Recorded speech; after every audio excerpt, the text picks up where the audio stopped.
For the next 2 hours, you're invited to listen to Christmas on the Blues.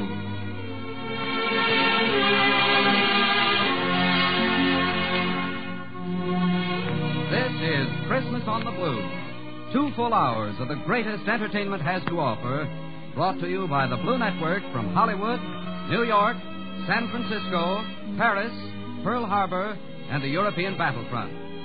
To make your Christmas a merrier one, you'll hear Paul Whiteman and his orchestra, Wendell Niles and Don Prindle, Lawrence Tibbett and Risa Stevens, Walter Winchell, the Andrews Sisters, Alan Young, The Life of Riley, starring William Bendix, Andy Russell, Charlotte Greenwood, the Fred Waring Chorus, Ed Wynn and his son Keenan, Joey Brown, the Paul Taylor Chorus, Herbert Marshall, Westbrook Van Bury, the famous voice of the March of Time, who will introduce our fighting men and women who are spending Christmas on far-flung battlefronts all around the world. and last but not least, the woman who heads our cast of over 200 actors, singers, and musicians, Our mistress of ceremonies, known to servicemen everywhere as Our Gracie, Miss Gracie Fields.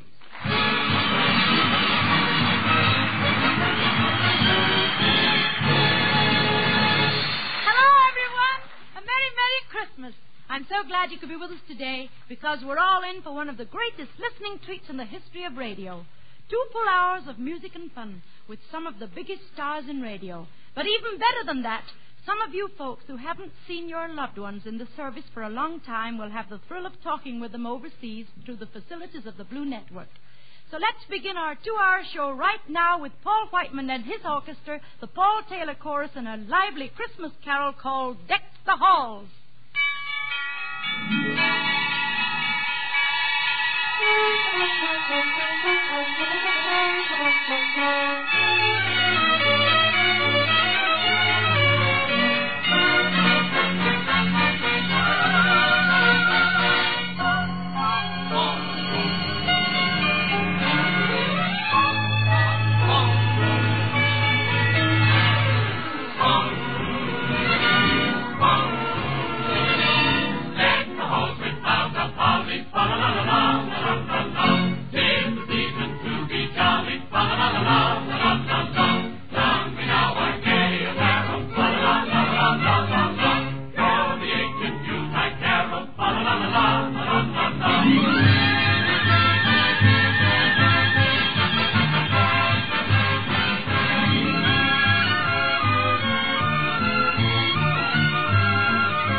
Mr. Whiteman. Thanks, Gracie, but boy, I'm kind of worried. Well, what's the matter, Pops? Didn't Santa Claus fill your stocking this morning? Oh, sure, he did fine in that department, Gracie. Sandy brought me lots of war bonds, and that's for me.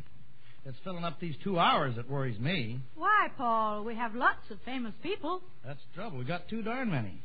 How are you ever going to get all these big names into a puny little 2-hour show? Well, the best way I know is to start introducing them as fast as we can. And first, I would like you to meet a brand new team of comedians who are going to work for Hires Root Beer on January 24th at 10 p.m. Eastern Wartime over the Blue Network. So Christmas on the Blue gives you a preview of this new show starring Wendell Niles and Don Prindle.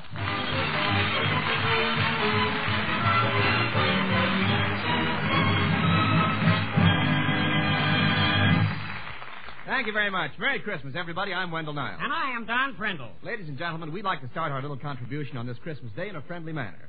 Now, to begin with, we want to know you, we want you to know us, and best of all, we want you people out there to know each other. Right, Don? Right, Wendell. How about everybody in our audience getting acquainted with each other? Say, that's a great idea. Now, look, we want all the men in our audience to turn to the lady next to him. That's it. Now, all right, now introduce yourself to the lady and get acquainted.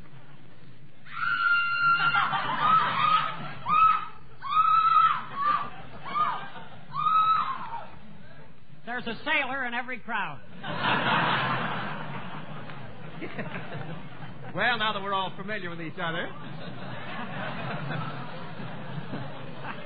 Say, Don, how about telling the people something about ourselves, huh? They probably want to know who you are and where you came from. So what's your story, Don? Well, there's not much to tell, Wendell. Thank you very much, Don.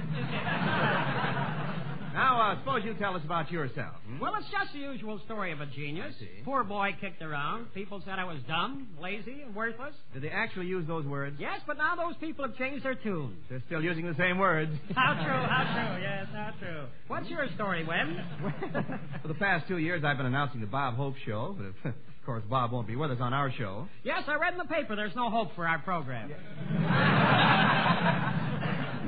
I suppose as an announcer, Wendell, you have to have a pretty fair education. Did you go to college? No. High school? No. Grade school? No. Tell me when I'm getting more. Now, wait a minute, Don. I have proof that I went to school right here in my pocket. Now, you see this little card? That shows that I was in 3A. Wendell, that card happens to be from your draft board. It is? I thought it was funny they made me get undressed in front of the principal. Well, now that we've uncovered your past, let me say again that we're happy to be out here in Hollywood starting our new show. This Hollywood is a great place for an outdoor man. Oh, you said it, Don. I didn't know you were an outdoor man. Yes, I've been living outdoors for the last 6 months. I expect to find an apartment any day now. It isn't bad. Come right in. Pardon me, but are you the two gentlemen who are looking for a furnished room? Yes, we are. Well, I'm from the Schnook Rental Agency. Now, we've been all over town, and the only thing we can find is the bridal suite at the Plaza Hotel. Mr. Niles, do you wish to take the bridal suite? I do. And you, Mr. Prindle, do you wish to take the bridal suite? I do. Very well. I now pronounce you room and bath. $5 a day.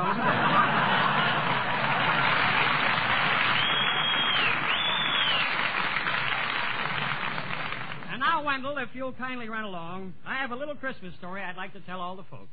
Run along? What do you mean, Don? You're not staying out here without me. We're a team, you know, Niles and Prindle. After What do you all, mean? man. I just want to tell a story. How can you act that way when we've been lifelong pals? Why do I have to make all the sacrifices? What do you mean, make sacrifices? Well, don't you remember we were in vaudeville together? You mean the time we played the part of a horse? Yes. Didn't I go to the front for you? Yes. What a part I had. Well, we ate, didn't we? You're half ate. And now, do you mind if I tell my Christmas story? I'm very proud of it, Wendell. I wrote it myself. Oh, you wrote it yourself, huh? Well, has the Blue Network censor, Dorothy Brown, seen it? No, why should the censor see it? Well, I don't need a censor for my story, little story. Look, Donnie, you don't seem to understand. You're new at this racket. Now, I've been on the air a long time. You realize there are a lot of things that you can't say on the radio. Now, what if your story contains some naughty words? I beg your pardon. I happen to be an Eagle Scout. Oh, I'm sorry. All right, Don, I'll tell you what I'm going to do. Now, I'll let you read your play, but I'm going to have to censor it as you go along because Dorothy isn't here. Now, if I hear one risque word, I'll ring my little bell. I have it right here. Now, like that. You get it? Yes, Okay, now you tell your story. Okay, my story takes place on Christmas Eve. A boy and girl are riding along a country road far from the city's hustle and bustle. Can't say bustle on the air. I'm But sorry. I have to say bustle. This takes place in the back country. I'm sorry, Don. Your bustle is out. My what? Your bustle is out. That's just the way I'm built. Truth.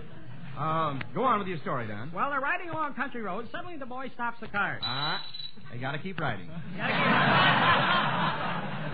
But Wendell, he's out of gas. You'll have to change it. I'm sorry. But he hit a tree. You'll have to change it. He had a flat tire. Oh, well, that's okay. Then you change it. Go on with your story, Don. The young man looks around for help. Suddenly he sees bright lights and hears music coming from a cocktail bar. No cocktail bar, please. He hears music coming from a roadhouse. No roadhouse. The choir is singing Sweet Adeline. So he turns to the girl and says, "Do you want to dance?" No dancing, Don. He pulls out a package of No cigarettes. smoking, sorry. He offers her a drink. No drinking. All right. She doesn't dance, she doesn't smoke, and she doesn't drink. She doesn't? No, in fact, Lloyd's will give you 10 to 1. She's dead. Anyway, the hero walks up to the door of the cafe and decides to step in. Can't say step in. I'm sorry, it was a slip. Can't say slip.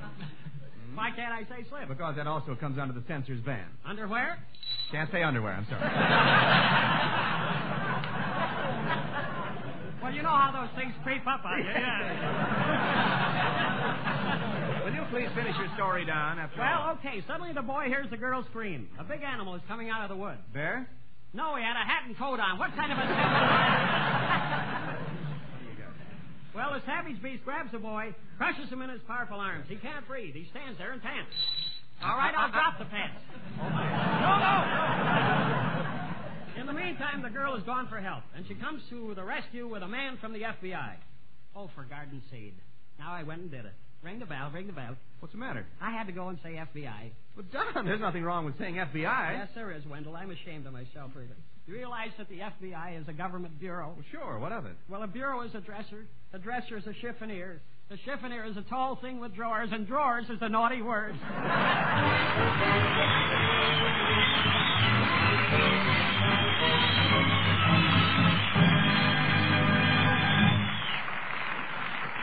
know, Pop, Christmas on the Blue makes me feel a little blue. Oh, how can that be, Gracie? Well, I'll tell you all about it, Pop.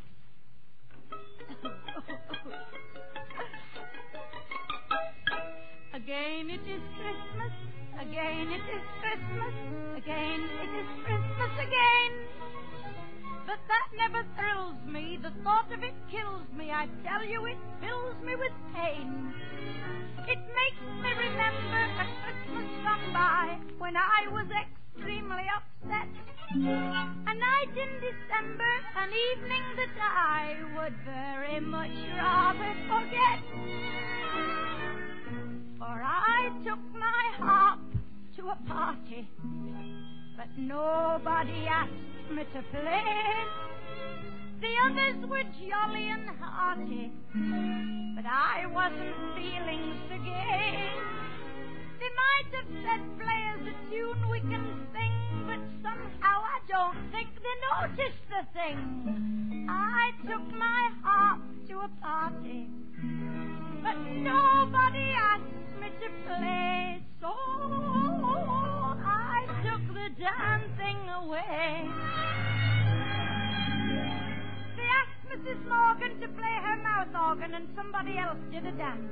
They made Mrs. Carter perform a sonata, but I wasn't given a chance. A North Country person called Sandy MacPherson played bagpipes and took off his coat, while both the Miss Fawcett's bust out of their corsets in trying to take a top note. They sang Home Sweet Home and the banks of Loch Lomond, then all the king's horses, then trees, while nephews and nieces kept playing their pieces and spreading their jam on the keys. A daughter called Lena played her concertina. We all played ridiculous games, till old Mr. Dyer set his whiskers on fire and the fire engine played on the flames. But I took my harp to a party, but nobody asked me to play, so I took the damn thing away.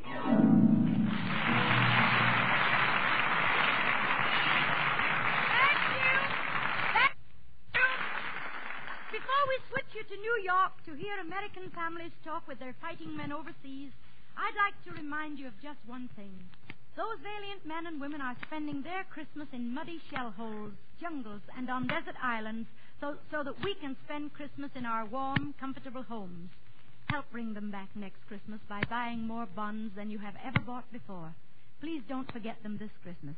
And now, Christmas on the Blue takes you 3,000 miles across America so that you may hear Mr. Westbrook Van Voorhees, the famous voice of March of Time program, heard each Thursday night at 10:30 over the Blue Network.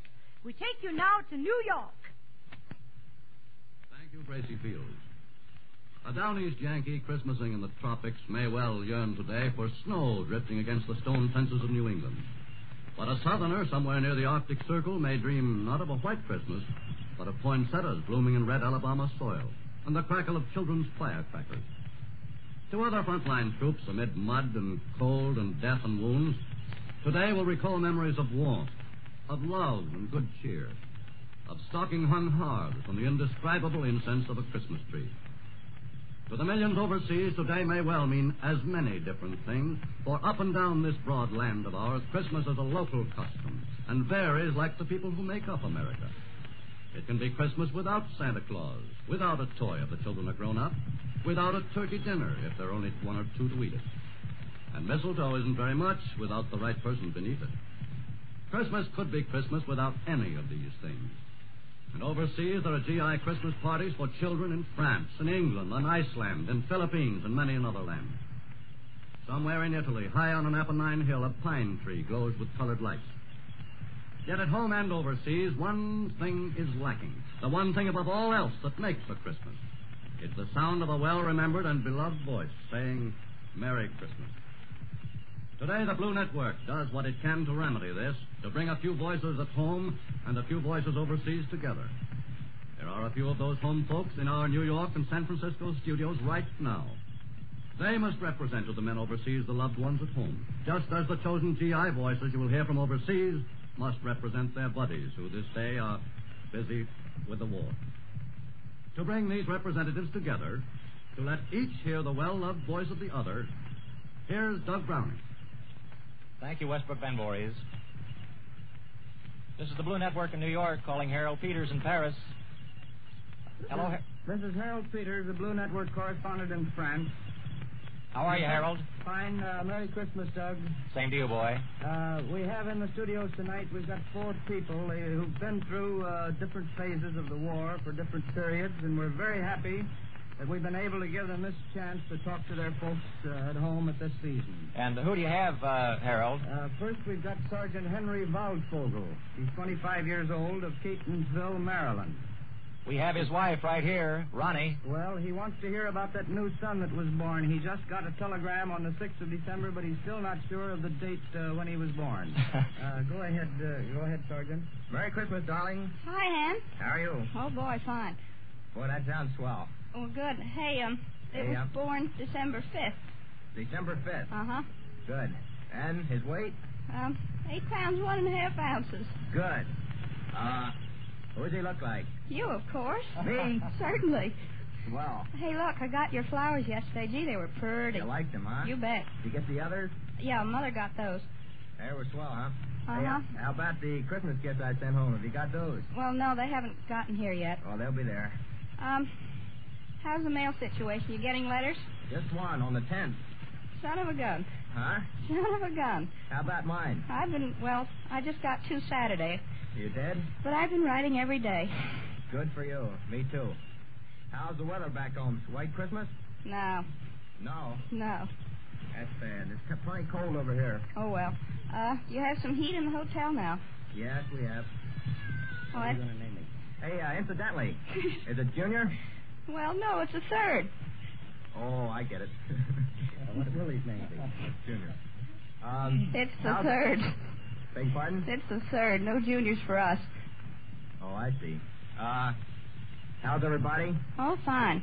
Good. I'm going to take a break and say Merry Christmas to Mother and Dad. Good. I did it. Good.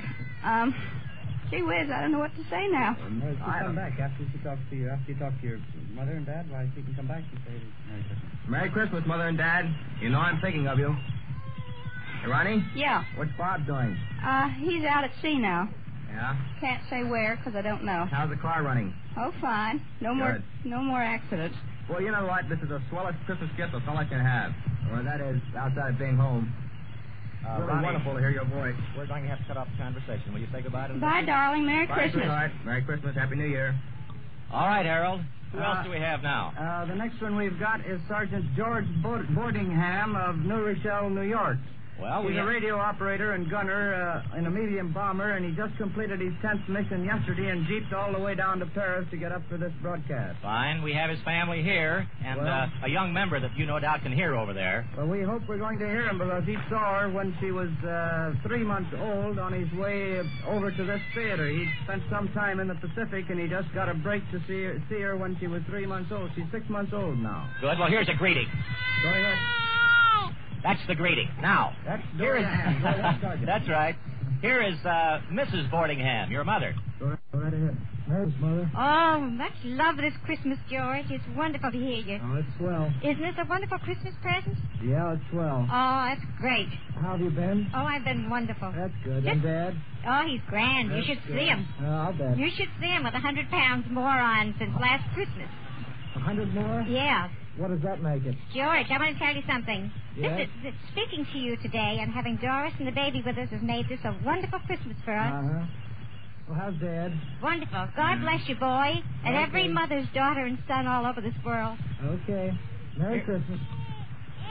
Hello, darling. Hello, darling. How are you? Oh, fine. How was the Jeep ride? Oh, very good. That's good. Can you hear the little one shouting? Yeah, I hear her. She How much annoys the devil now. How much does she weigh now? 16 pounds and a couple of ounces. Uh-huh. She's on Good 3 deal. meals a day. Uh-huh. Are you Thank- getting my letters? Yes. Good deal. You getting mine? Well, a few. A few. Few and far between. Yes. Are you smoking a pipe yet? No, I'm still smoking cigarettes. Good deal. Which reminds me, I sent you some. Thank you. You may get them. Thank you. Oh, gee. Hello, George. Hello, Pop. How are you? Oh, fine. That's good. The best of health. You talk to Doris again. Okay. Hello, darling. Are you? Fine. That's By the good. way, you're going to get another pair of socks. Say, I need them. Yeah, I bet you do. Cold feet. That's all the time we have. Hey, that little one makes a lot of noise. Yeah. Well, goodbye, darling. Goodbye, darling. Merry Christmas. Merry Christmas. Say goodbye. Goodbye, son. Bye, Good Mom. luck. Bye, George. Come on, Pop. This is Blue in New York saying goodbye to Paris for the time being. See you later. We'll stand by. Right. We return you now to Hollywood.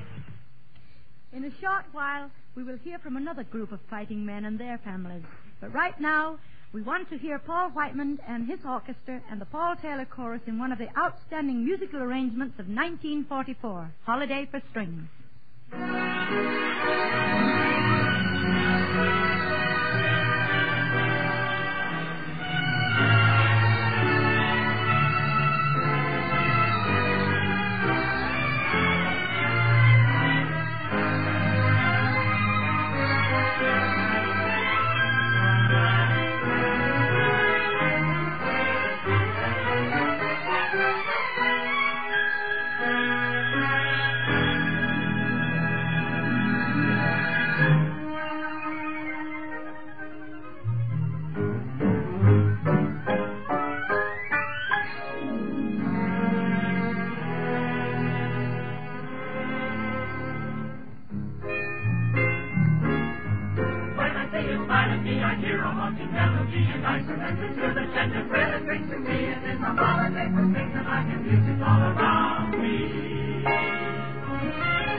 better than it did when I heard it on your Philco Hall of Fame broadcast, which comes over the Blue Network on Sundays at 6 p.m. Thanks for the plug, Gracie. Thanks for the arrangement, Paul. Now we want you to meet a young comedian who has been voted the most promising star of tomorrow, who we can hear at 8:30 Tuesday nights when he broadcasts for Bristol Myers. He is, of course, Alan Young. We take you now to New York.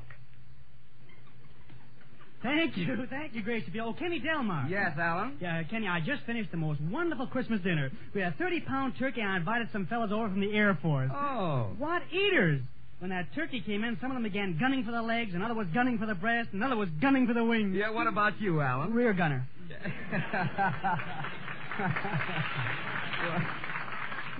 You come from Canada, Alan. What kind of Christmases do they have up there? Oh, wonderful. I remember how on Christmas morning I walked through the living room, flung open the kitchen door, and that aroma. The laundry steaming on the stove. I thought it smelled too good to be food. But a few months ago, I left home, Ken. Yeah, were your parents sorry to see you go? Oh, yeah. On the day I was leaving, my father called me over for a few parting words. He said, "Hey, son." He always called me Hey. He said, "Son, you're leaving home. And it's time I was talking to you like a Dutch uncle. So, now, Yes, of course. Of course, he said it in Gaelic. I see. Well, did you have a good train trip down here, Alan? Oh, I had a compartment right at the end of the car. A wonderful compartment. There was only one thing wrong with it. What? Every time the train stopped at a station, the conductor locked me in. Well, you certainly have changed since you came down here from Canada. You're not as naive as you used to be. Oh, I'll say I'm not naive, no. In fact, last night I went up to a girl's apartment. I sat there for 2 hours with the lights turned out. You did? Yeah. Then she came home and turned them on, so I had to leave.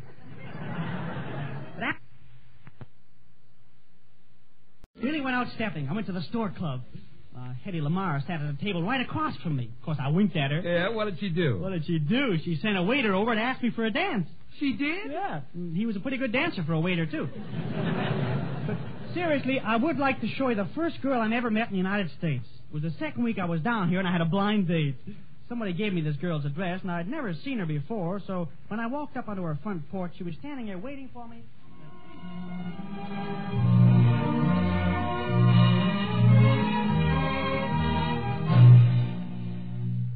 Are you Betty? Why, yes. Well? Hello? Alan Young, it's you. Yeah, and it's you. Yeah. Yeah. Well? Well? Should we neck? Oh, why don't we just sit on the porch swing here? I don't want to wake up Grandpa. Okay. Oh, it's fortunate we got together. Yeah? You know, my being here is quite unexpected. So is mine. My mother wanted a girl. Do you do much reading, Mr. Young? Oh, yeah, I read all kinds of books. Oh, good. So do I. Do you like Little Women? Yeah, but I like books, too. You, care to feel the muscle in my arm? Oh, all right. Yeah. Oh, my. Your arm is as hard as a rock. How did it get that way? Got a rock up my sleeve. See, Betty, you know, you're about the prettiest girl I ever saw. Oh, Mr. Young, you're fooling. Yeah. I like you, Betty. I like you, too. Mr. Young, are you going with anybody? Yeah, anybody. Oh, I had a girl once, but I quit going with her because she was so deceitful. Every night she used to tell me to put my arm around her because she was cold. And she wasn't. What did you do when you were sitting alone with a girl like this? We used to play post office. You did? Yeah. We just sat there, and I opened my mouth, and she rammed a package down my throat. See, it's getting a little darker, getting a little quieter, too. Betty, will you sit on my knee? But, Mr. Young, what about my grandpa? You'll have to stand. I can't seat the whole family. Betty? Yes, Mr. Young? What I'm trying to say is, are you doing anything tonight? Why, no. Oh. You doing anything tomorrow night? Why, no. Oh. You doing anything Friday night? Why, yes. I have a date Friday night. Oh. Well, some other time, I guess. But, Alan, you were going to ask me something. Yeah, Betty, I was wondering... Hey, what time is this to be making love to my granddaughter? 8:30. Oh, all right. Good night. Good night. Betty, what I'm trying to say is, do you believe a fella should kiss a girl right away? Alan Young, you want to kiss me? No? I mean, yes. I don't know what to say. I've never kissed a man before. Well, neither have I, so we start even. I've wanted to meet a girl like you, Betty. I've wanted that more than anything else in the world. Even more than a hat with cherries. Of course, I don't show my excitement because my technique is the calm, sophisticated. Alan, you've got a head on your shoulders. Ah, get it off! Sorry, I mean, well, if you don't want to kiss me, of course, after all, you know what they say in French? No, what? Huh? I guess they can say pretty well anything in French. What about it, Betty? Will you kiss me? Oh, I don't know what to answer, Alan. My heart says yes. My head says perhaps. But my soul says no. Huh? What do you hear from your liver? Betty, I'm going to take you in my arms and kiss you. And then... Hey, I'll teach you to kiss my granddaughter. Too late. I already know. Oh, all right. Good night. Good night. As I was saying, Betty, I'd like to be with you because you look just like my uncle. Oh, Alan, you mean I look like my aunt, like your aunt. Whose aunt? Your aunt. Let's not louse up our families, kid. Keep your aunt out of this. And take my word for it, you're better off looking like my uncle. Betty, I want to take you in my arms, and then I want to... All right, now, supposing you just tell me what's going on out here. Why, nothing at all, Grandpa. Mr. Young was just going to kiss me. Oh, he was he? Well, nobody kisses my granddaughter unless they're gentlemanly about it. Now, go ahead and let's see just how much of a gentleman you are. Oh, okay. I was just going to take her in my arms like this. Yes? And draw her close to me like this. Yes? And then kiss her like this. There. Well, I guess that's all right. But now suppose you put me down and try it out on my granddaughter.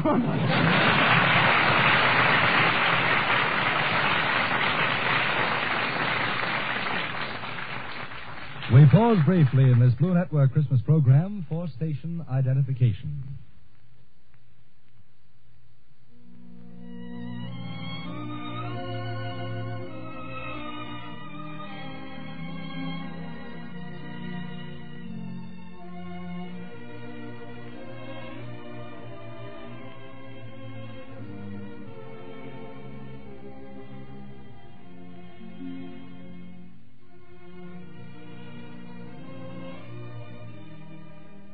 And here's Gracie Fields again to carry on with Christmas on the Blues.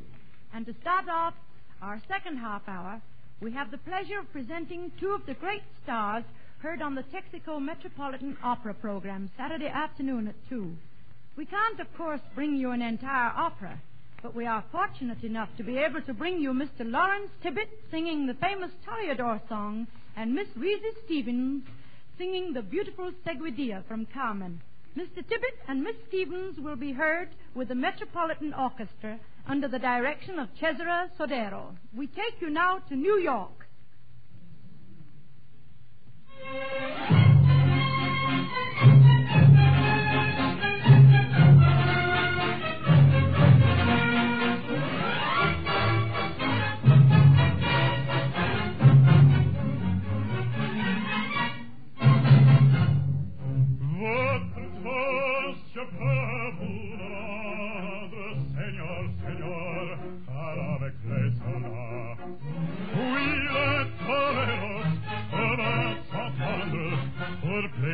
Pour plaisir, ils ont les combats. Le cirque plein ses jours de fête, le cirque plein du haut en bas. Les spectateurs tournent la tête, les spectateurs s'interpellent, un grand flacon.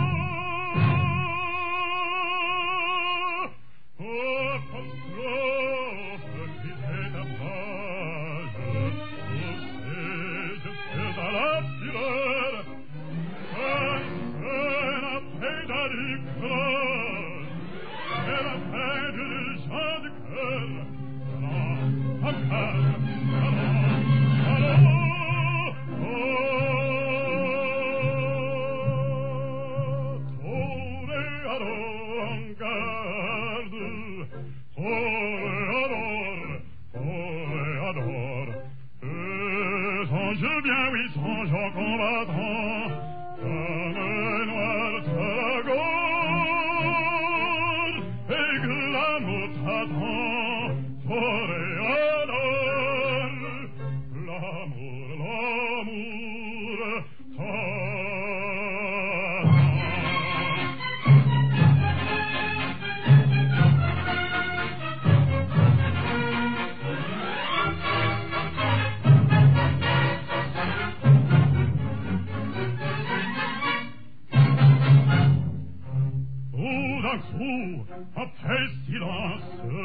après silence, ah, que se passe-t-il?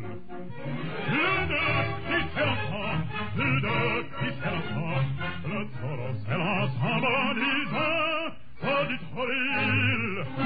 Il s'élance, il entre, il frappe, un chevaleureux, entraînant un picador. Cadre de taureau, sur la tour, il vient, il s'entend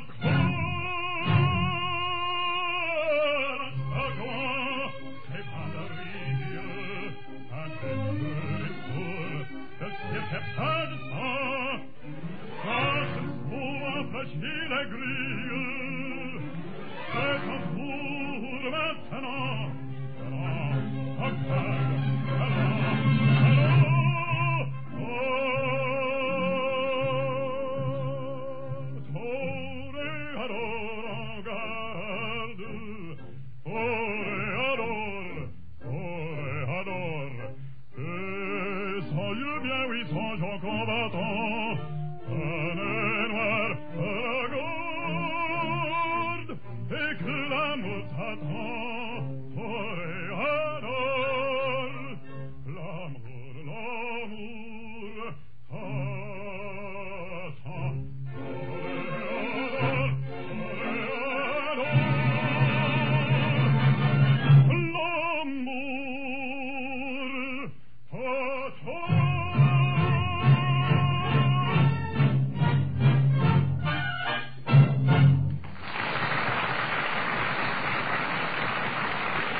The best Christmas gift I've had today. You're more than welcome, Reese. Do you know, music that reaches the boys who are far away from home at Christmas is a mighty important part of the season for them. Yes, I know it, Larry. I've seen them in the Army and Navy hospitals all over the country.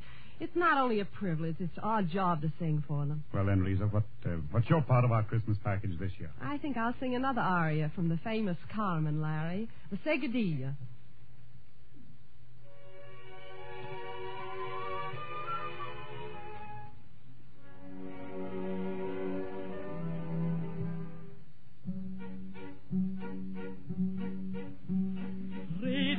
Pas de Célia, chez mon ami le Pascal, j'irai danser la Seguidilla, pauvre du Vasaglia. J'irai chez mon ami le Pascal.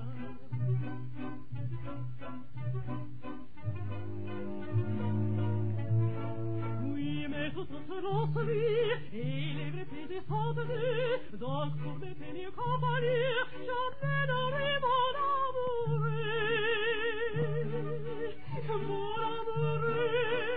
il est au diable, je l'ai mis à la partie, maman est inconsolable, ma félicité comme j'ai vu dans la douzaine, mais ils ne sont pas dans mon gré. Voici la belle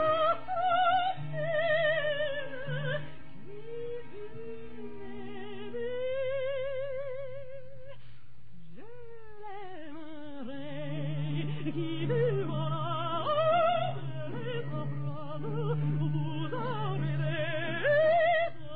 maman, je n'ai guère l'attendre, car avec mon bel amour, rédire pas de Céline, chez mon ami le Pascal, j'irai danser la Seguidilla, pauvre du Vasaglia.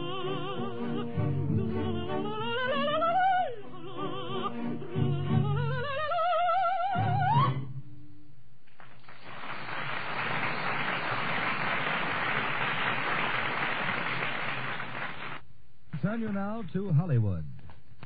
From the Metropolitan Opera House in New York, we return to Hollywood only long enough to introduce our next guest. There are lots of nice things I could say about him, but if you are one of the millions of American listeners who tune in to the Jurgens Journal at 9 o'clock Sunday night, I am sure that nothing more need be said than we take you now to Walter Winchell. Attention, Mr. and Mrs. United States. Christmas Day celebrates the birthday of the only king few common people have recognized. They love him because the only realm he has ever asked is the kingdom of their hearts. But the next 2,000 years of history will be a whole lot happier than the last 2,000 if the rulers of this earth would remember that the Prince of Peace is also the king of humility.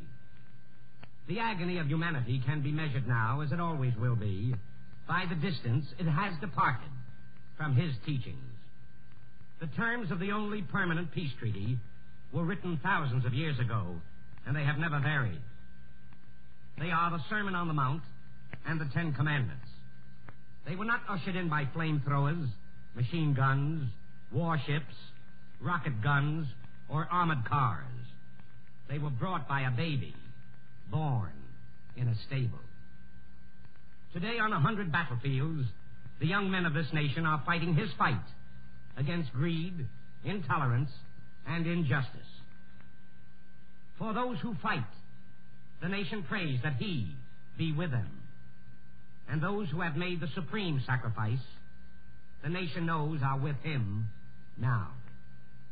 This Christmas, there is a special soft light from the Star of Bethlehem for the gold star in the window. He left no handwriting. Like many another great message, his words were not first written on paper. He knew that all great messages must be simple enough to be written on men's hearts. He personally spoke to only a few men, but millions of people have repeated his words. Now, through a great and a good industrial miracle, your radio, tens of millions of people can hear his message of eternal tolerance and decency without going out of their homes. The forces of evil use radio in code, a secret weapon. But for free men speaking in the open, it is public weapon number one. For every secret enemy communique in the field, the Blue Network alone sends millions of public messages into American homes to rally American citizens to the cause of our country. Messages vital to the welfare of its free citizens, and therefore vital to the welfare of our nation. Yes, the Blue Network will be functioning long after the last enemy wireless set is silenced. But until the day that all men speak under the general bond of charity and tolerance, the decent people of the world have no choice but to speak with weapons and war bonds. We are fighting for the bond of his brotherhood, underwritten by a promise 2,000 years old. And no more effective method of helping exists today than by purchase of a war bond underwritten by the United States government. A great American war president, nearly 100 years ago, stated America's only war aim: to do the right as God gives us to see the right, and to do that with malice toward none and with charity toward all. That will be as valid 500 years from now as it was when it was repeated nearly 100 years ago by Abraham Lincoln, because it was said over 1,900 years ago by the man who gives us our hope and our strength today. And that great permanent purpose of America is why a United States war bond is the greatest possible expression of the general bond of all mankind. Ladies and gentlemen, I feel privileged to speak of humanity's debt to radio today because no man owes it more than I do.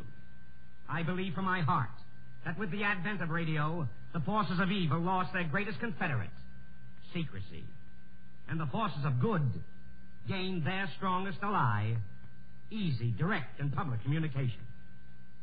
In expressing my debt to radio as an invention, I would feel remiss if I did not express my appreciation of the Blue Network in particular. I am proud, as a broadcaster, to have the use of such a great instrument of civilization as the radio. But I am particularly proud, as a Blue Network reporter and commentator, to say that I believe this instrument of civilization is treated by the highly civilized executives of the Blue Network as a sacred trust of the American people and the people's priceless Bill of Rights. And now, may I present one of the working trustees of your Bill of Rights, a man whose high purpose matches his greatest responsibilities, Mr. Chester LaRoche. Thank you, Walter. You are truly a national institution. Now, in this, one of the great public service programs of the day, I am sure all of you who are listening will not feel it out of place. If in behalf of the Blue Network and its 190 stations, and for Mr. Noble, our chairman, I thank the famous stars and our overseas staff who have worked with us to make this program one of which we are proud. A program which we planned in the mood of the day for your pleasure and relaxation. It is our way of saying Christmas greetings and thanks for your loyalty to the Blue.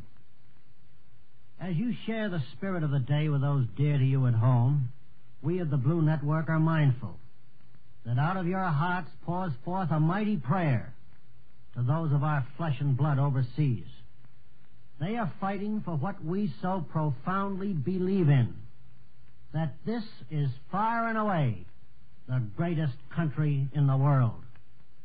If all these prayers surged into one, they would swell into a mighty chorus, a voice so loud that over the roar of the guns every one of our boys overseas would be sure that despite our temporary flaws or our failures of the day, never before was a home front so determined to stand shoulder to shoulder with its fighting men. The Germans and the Japs brag of their efficiency and unity of purpose, often brought about by the Gestapo and the point of the gun. But their efforts can never match ours. On D-Day, our leaders told us that we had met every demand for guns and supplies. The American volunteer method, based on information, had beaten the fascist method based on compulsion. But now, the news from the Western Front makes it clear to all of us that our leaders must ask us to do far more than we have ever done. But let us not wait.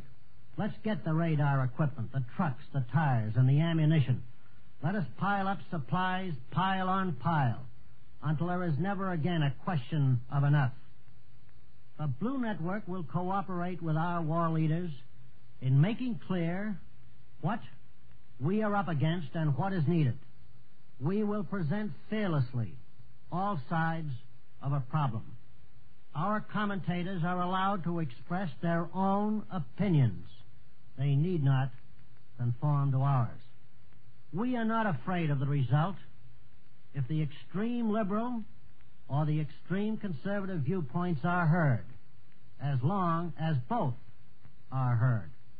Our faith is such that we believe, given all sides of a question, our people will act soundly and with judgment. That is the basis of democracy. To help make democracy grow and assume its rightful place in world leadership, we pledge ourselves to find new ways to use the full power of radio, liberally and progressively and unafraid. Thank you. We return you now to Gracie Fields in Hollywood. This is Gracie Fields in Hollywood again, and right now I would like you to meet three young ladies who are starting a brand new program on the Blue Network next Sunday, 4:30 p.m. for the Nash Galvanator Corporation. Christmas on the Blue presents the Andrews Sisters.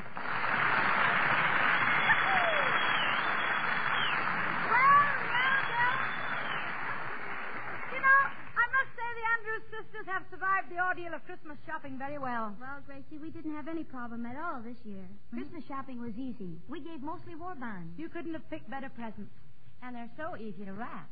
And they'll be so wonderful to unwrap in a few years because they will be worth a lot more money. But better than that, They will help win this war. Now then, what are you girls going to sing for us? Well, it being Christmas, we couldn't think of anything better than Jingle Bells. Well, okay, then let's hear Jingle Bells. Jingle bells, jingle all the way. Oh, what fun it is to ride in a one-horse open sleigh. Jingle bells, jingle all the way. Oh, what fun to ride and sing in a one-horse open sleigh. Dashing through the snow in a one-horse open sleigh. O'er the fields we go, laughing all the way. Bells on bobtails ring, making spirits bright. What fun it is to ride and sing our sleighing song tonight. Jingle bells, jingle all the way. Oh, what fun it is to ride in a one-horse open sleigh. Jingle bells, jingle bells, jingle all the way.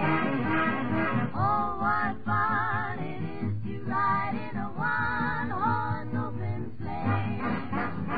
Dashing through the snow in a one-horse open sleigh. O'er the fields we go, laughing all the way. Bells on bobtails ring, making spirits bright. Oh, what fun it is to sing our sleighing song tonight. Jingle bells, jingle all the way. Oh, what fun it is to ride in a one-horse open sleigh. Jingle bells, jingle all the way. Oh, what fun it is to ride in a one-horse open sleigh.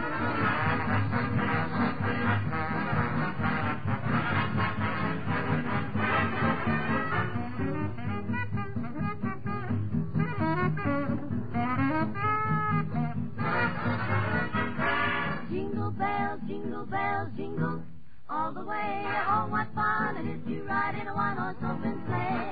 Jingle bells, jingle all the way. Oh, what fun it is to ride in a one-horse open sleigh.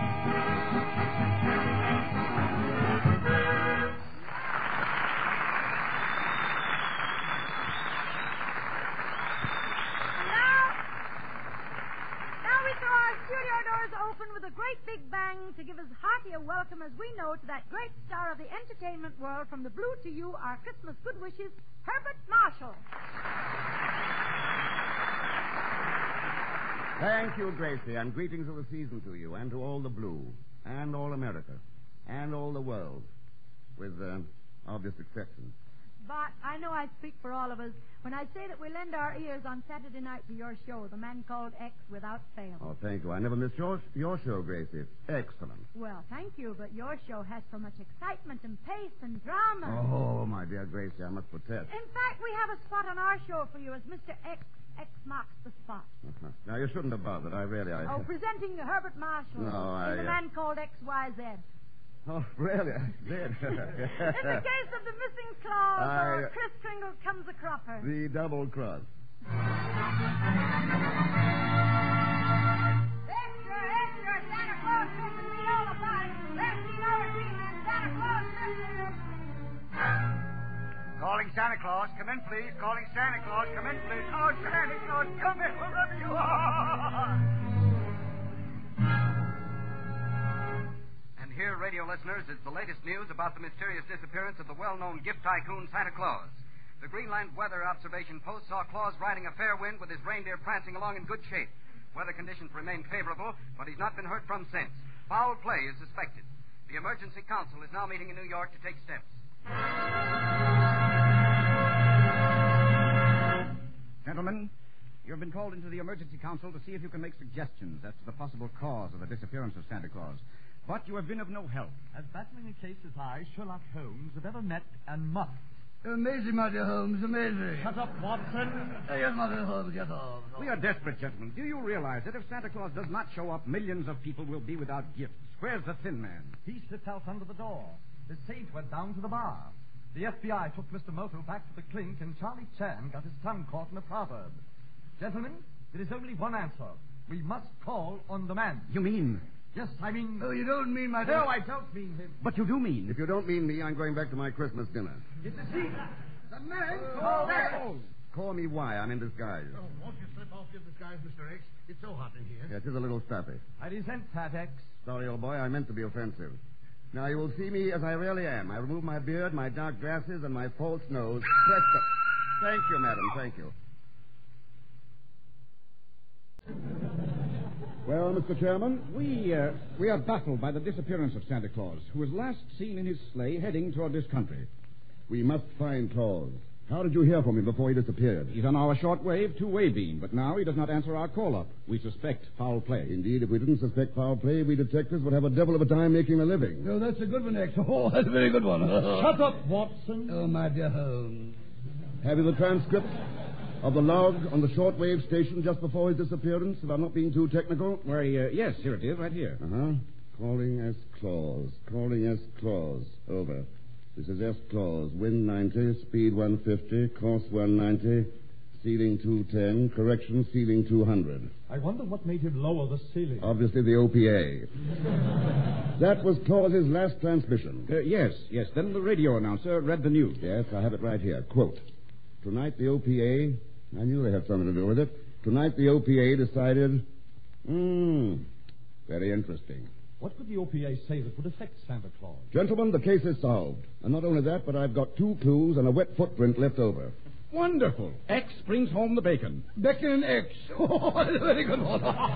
Shut up, Watson. Oh, Holmes. There's not a moment to lose. Come on, all of you.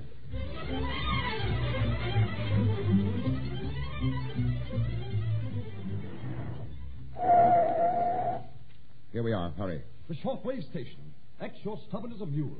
I feel like a blind sheep following you on a wild goose chase. Or would you rather be a fish? Quick. Give me the shortwave transmitter circuit that Santa Claus is listening to. Here's a microphone, sir. But we've been calling him without avail. I fear he's crashed, sir. This is X testing. 1, 2, button my shoe. 3, 4, shut the door. Calling Santa Claus. Calling Santa Claus. S.A. N.T.A. S.A. N.T.A. Message for you. Message follows. What you heard on the news broadcast does not, I repeat, does not apply to you. I say again, what you heard on the news broadcast does not, I repeat, not apply to you. Come in, please. Over. This is Santa Claus. Roger. Taking off for the United States. Course 190. Full speed ahead. Stand by for a chimney landing in every home in America. That is all. Over and out. Did you hear that? Mr. X, we cannot thank you enough. But how did you ever find out what made Santa Claus stop his trip from the North Pole? What did he hear in the news broadcast? Elementary, eh, Mr. X? No elementary, Mr. Holmes. Here is what made Santa stop his trip. I read the news from the broadcast. Quote, tonight the OPA decided that the meat shortage is so acute that reindeer will now be sold in butcher shops. Oh, amazing, my dear. Shut up, Watson. Oh, Holmes, go home.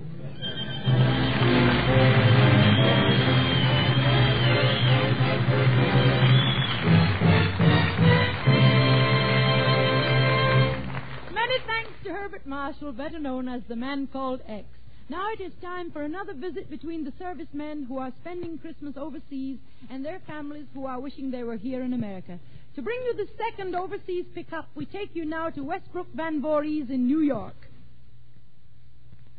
At home, a lot of the fun of Christmas is in the suspense, wondering what is in this or that package, yet scrupulously obeying the injunction, do not open until Christmas.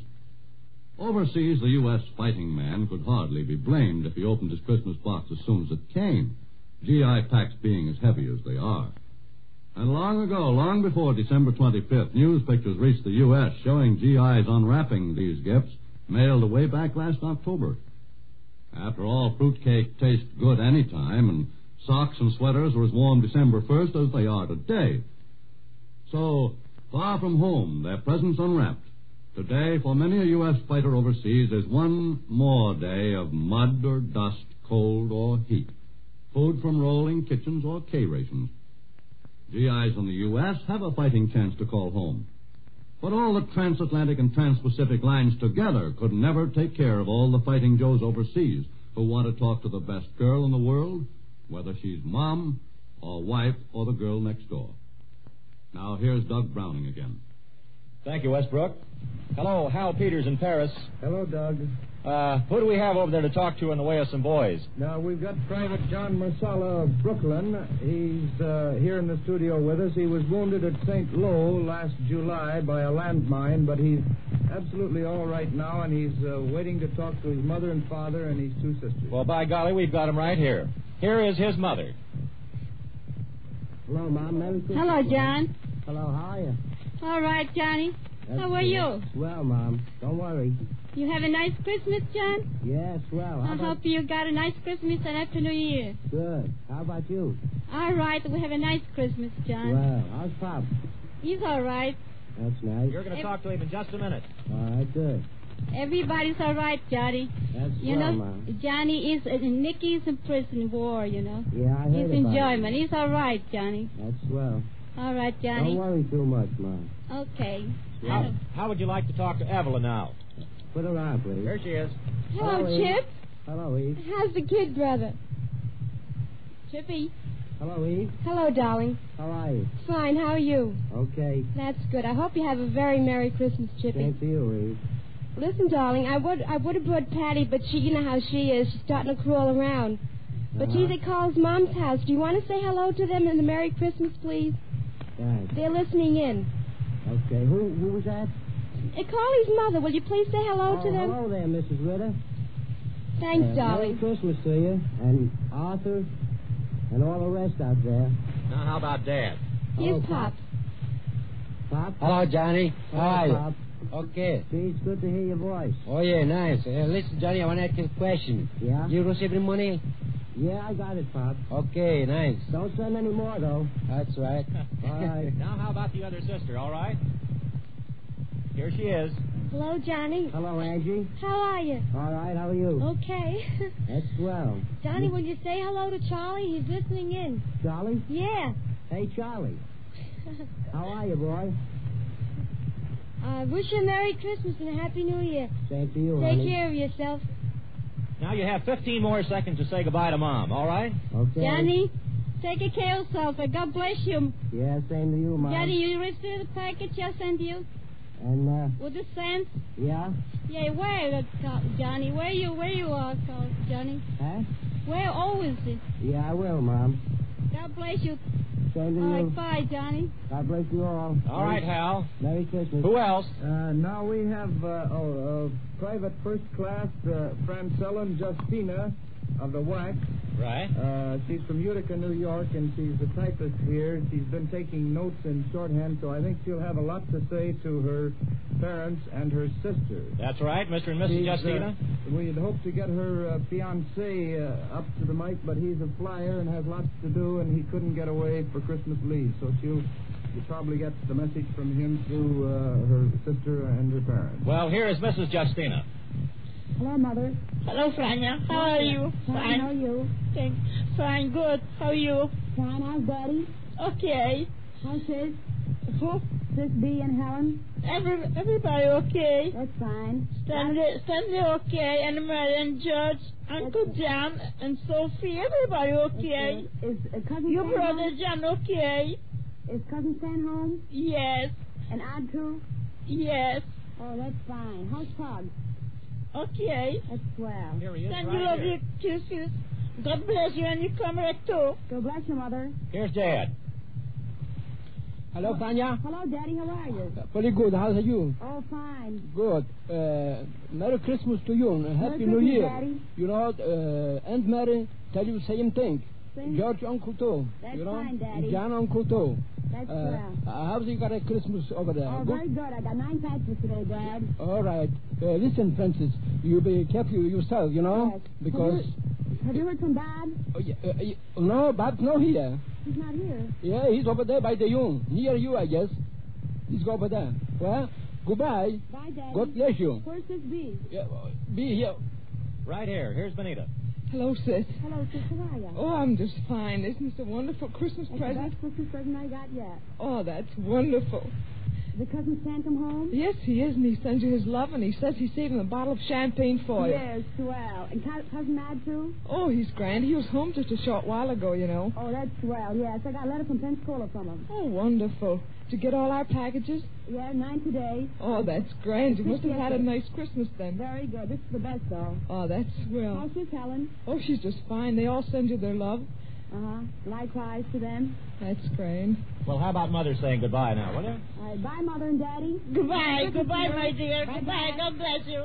Goodbye, Franya. Bye-bye, Daddy. Goodbye, Frank. Bye, Chris. Bye-bye. Bye. We pause briefly in the Blue Network's Christmas program for station identification.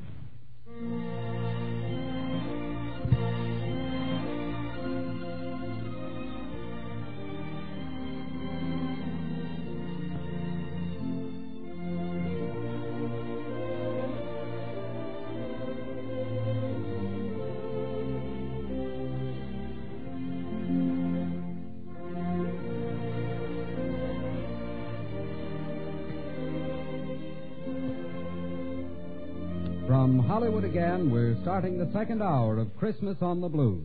You'll hear Ed Wynn, Andy Russell, Charlotte Greenwood with Charlie Cantor, the famous Fred Waring chorus, The Life of Riley starring William Bendix, then Joey Brown, who will introduce more American families speaking with their sons in the Pacific Combat Zone. And here again is Gracie Fields.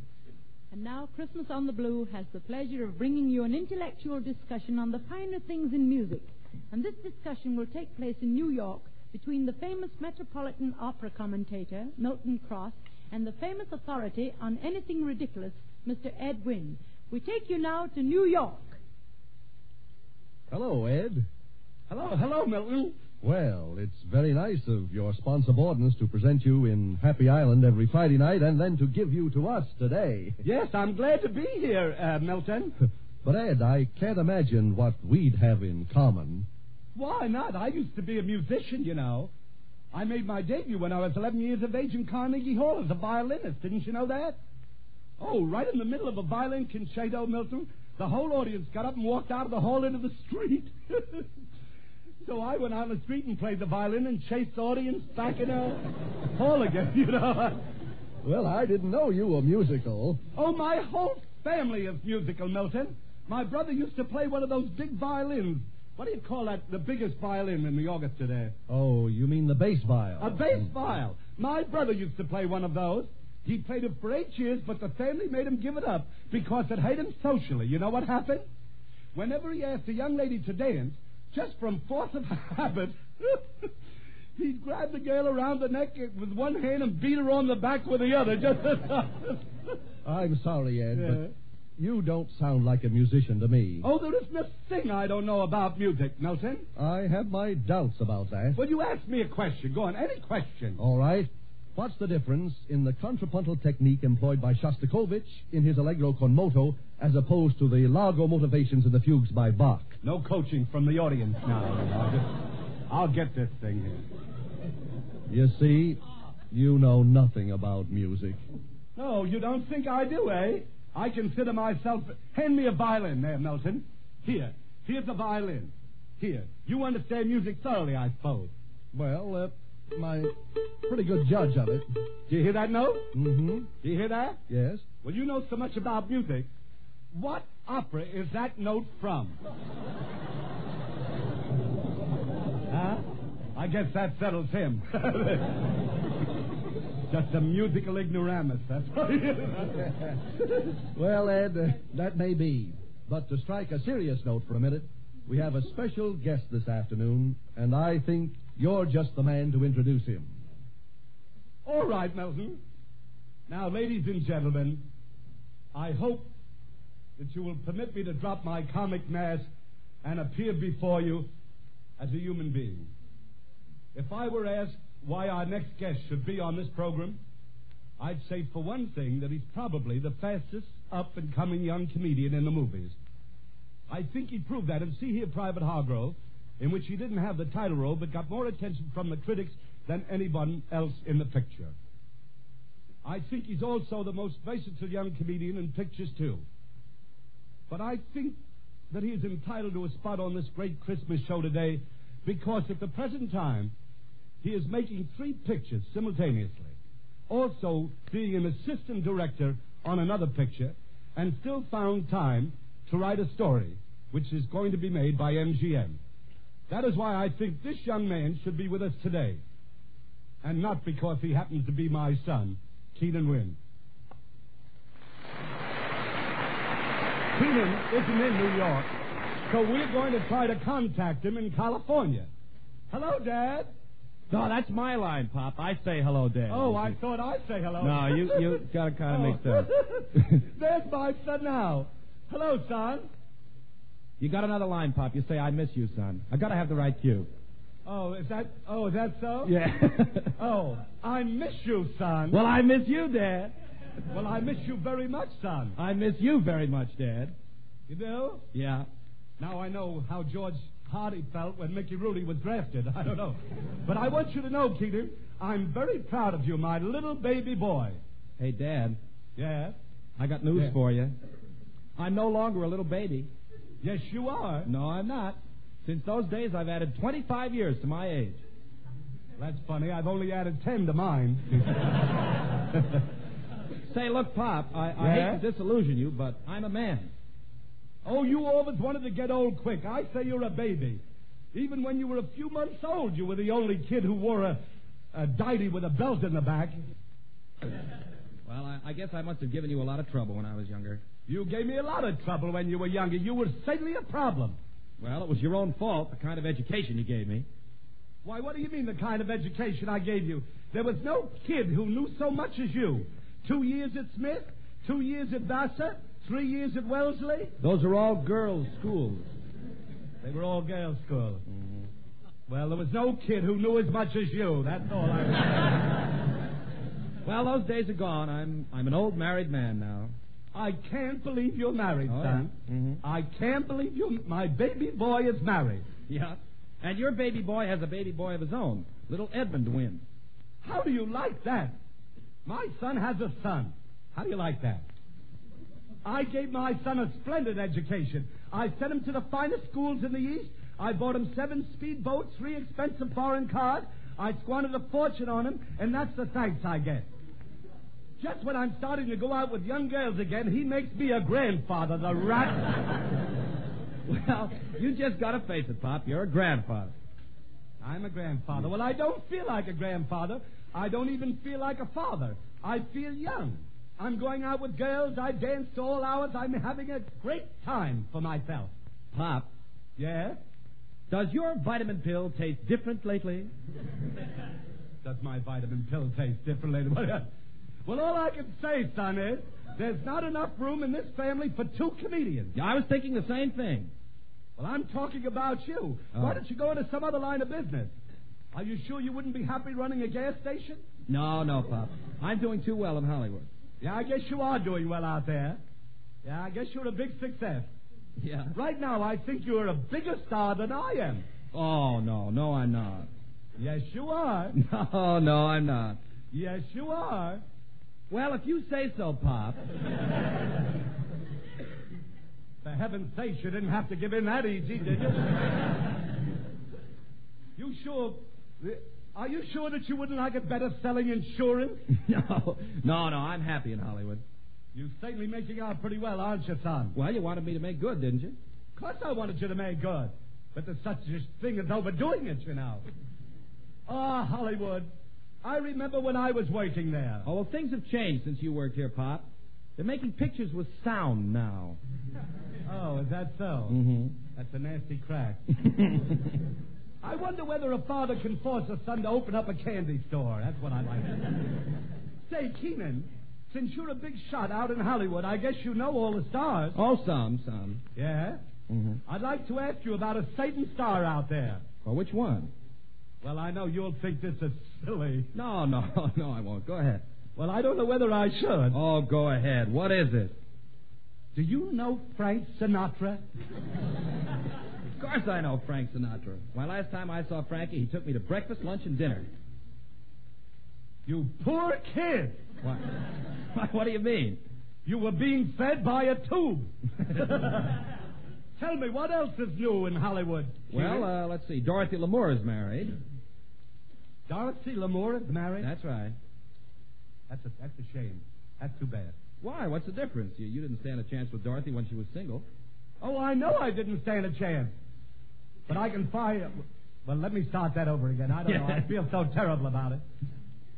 You say to me that I didn't stand a chance with Dorothy when she was single. That's right. Well, then I say I know. I can't fire a gun either, but I'm sorry when the hunting season is over. Well, Dad, I hope New York agrees with you. Oh, I love New York, son. I know everyone in town. Really? Do you know Mayor LaGuardia? Do I know Mayor LaGuardia? What a silly question. Every time I pass the mayor on the street, I tip my hat. And the mayor's hat tips him. Do I know the mayor? Well, how's the family, Pop? The family? Do you remember your Aunt Serena? Oh, sure. I mean the one who walks in her sleep? Oh, what about Aunt Serena? Well, last night she dreamt she was preparing tin cans for the war effort, and she woke up and found she had done the most terrible thing in the world. Well, what was that, Pop? Well, she dragged her husband to the bathtub, turned on the faucet, was stepping on his face, and then started to yell, "I'll flatten this one out if it takes all night," she said. Well, say, Dad. Yeah? I forgot to congratulate you on your 50th birthday. Yeah. I want to congratulate you now, Dad, and I hope you live another 50 years. Well, that's awfully sweet, son. I'm repeating this for the New York audience. You're congratulating me on living 50 years and hope I live another 50? That's right. Well, I believe I will, because I feel stronger right now than when I started the first 50. Well, before I go, Dad, what else is new? What's new? Don't you know that I've got the most popular radio program on the air? The most popular radio program on the air? Well, not exactly the most popular program, but it's among the first 10. The first 10? Well, the first 10 programs on Friday nights, yes. Anyhow, it's got the biggest listening audience of any show. The biggest listening audience of any comedy show? Well, not exactly the biggest, no. It's not the biggest listening audience. But we got more laughs than any show. Well, you got more laughs than any show. Yes, any show like Inner Sanctum, yes. And besides, the sponsor, think of this, Keenan. Yeah? The sponsor has given me a contract for 5 years. 5 years? Well, it's really 3 years. That's really what it is. 3 years? Well, not exactly 3 years, no. But it's for 2 years with monthly options. Monthly options? Well, I'm on next week. You're not going to talk me out of that.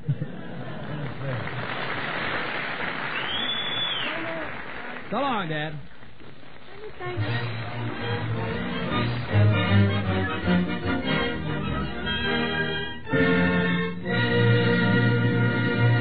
Many thanks to Ed Wynn in New York and Keenan Wynn here in Hollywood. It is rare in this business of being funny to find such a bond between father and son.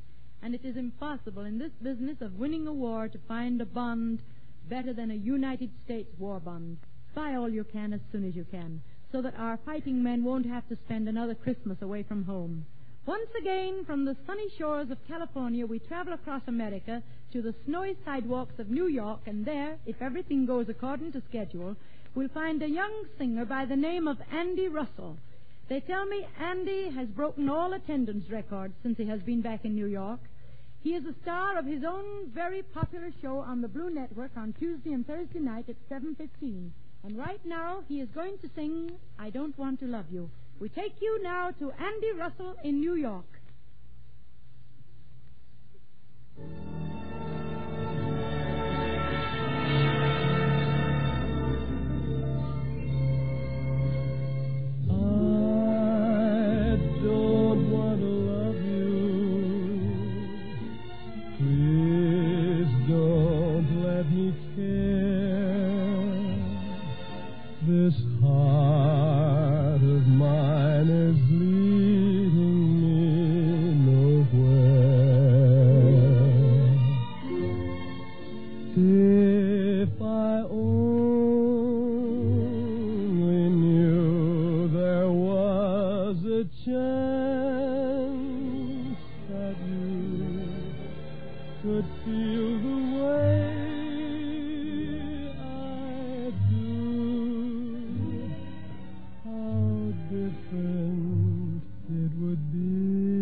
No, I don't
If I only knew there was a chance that you could feel the way I do, how different it would be. No, I don't want to kiss you, crazy as it seems. I'd just be getting deeper in my dreams, and if I'm not sure my dreams are your dreams too, then I don't want to love you like I do.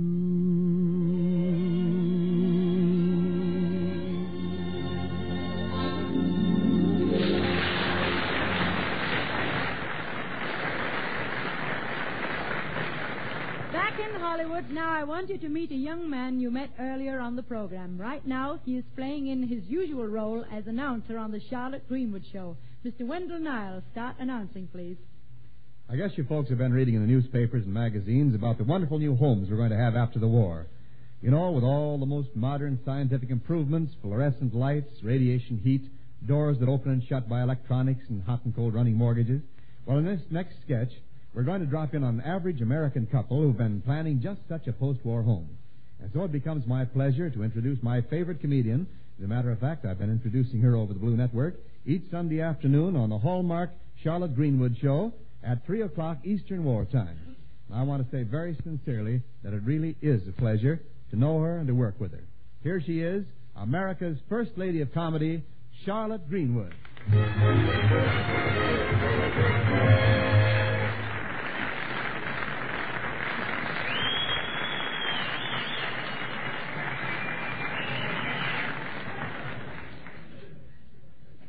Well, welcome to the Blue Network Christmas Show, Mrs. Greenwood. Wendell, what was that you just said? Well, I said, welcome, Mrs. Greenwood. Now, you know it isn't Mrs. Greenwood, it's Miss Greenwood. Oh, I'm sorry. You're sorry. And here is the other half of our sketch, Charlie Cantor.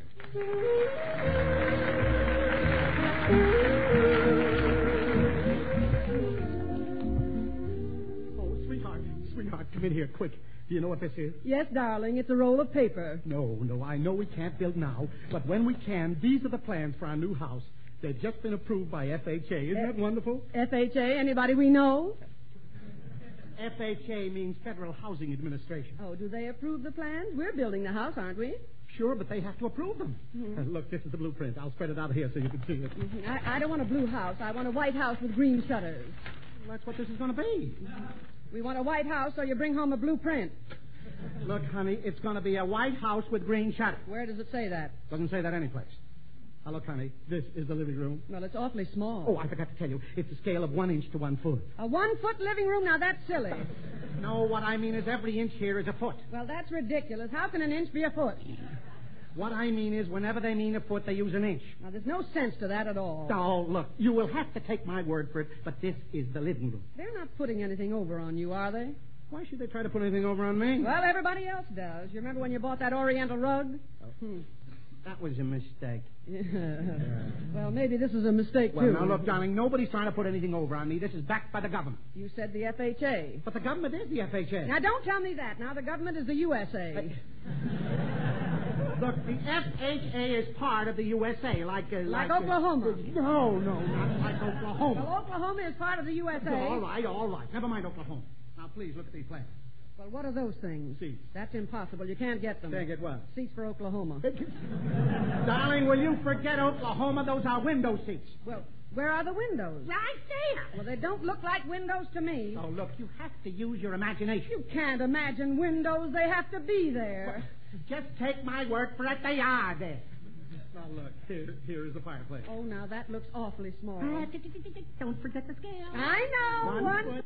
Forget the scale. I know. One foot is an inch. Yeah. Yes, don't tell me that again. Now, where does the smoke go? Up the chimney. But there isn't any chimney. Look, that shows the chimney.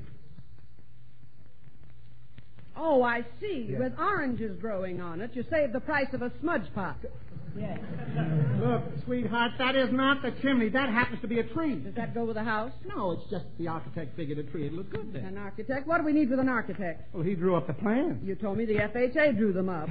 FHA approved them. Remember, everything works through FHA. You know what we want. Why don't you make the plans? Well, I couldn't make plans that a contractor could build a house from. Oh, what do we need with a contractor? Already we have a lot of people hanging around, and it's supposed to be our house. Look, a contractor's the man who actually builds the house. I thought we were building the house. Honey, please leave everything to me, will you please? Now, look, sweetheart. Look, Lenny Pie, this is the bedroom. Mm-hmm. Well, we're going to have twin beds, aren't we? Yes, of course. Where does it say that? Doesn't say it any place. I thought a smart man like you would get everything in writing. Look, honey, it makes no difference to them whether we have one bed, twin beds, or sleep on the floor. Oh, well, then let's not have them. Let's not have who? People who made these plans. Why not? Well, if they're not interested in our house, let's get somebody who is. Oh, please, sweetheart, look at these plans. Now, will you please look with the good eye? Look. Now, look. Here is the kitchen. See that? Yes. Now, let's see. Now, where can we put the stove? Put it any place you please. Yeah, we can have an electric stove. Well, certainly. The house is all wired with millions of outlets. Mm-hmm. Where are the wires? I don't see them with a good eye.